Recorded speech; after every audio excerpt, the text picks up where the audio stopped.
unganqweneli into yommelwane wakho. Lento inqanda ukunyoluka.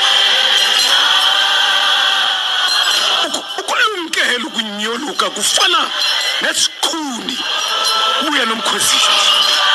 Amadoda aziwayo eMzantsi Afrika namantokazi aziwayo eMzantsi Afrika, izidima zawo namhlanje zikhukuzwa zinkabi zezinja ngenxa yokuba asuka ahlaselwa sisifo sokungoneki.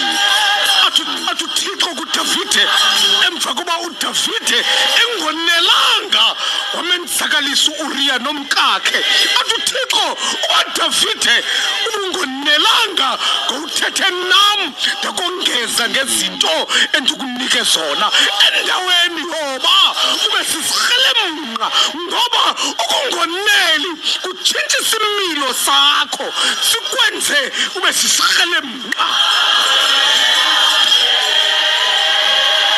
Abantu namhlanje abasisigelemnqa ngenxa yokungoneli, badalwe kukungoneli mphulaphuli, badalwe kukunyoluka esihlizweni zabo. Uthi umpostoli uPawulos kuTimoti, nyana wam, phakathi kwezinto uma uzilumkele ebomini, yilumkele into yokunyoluka.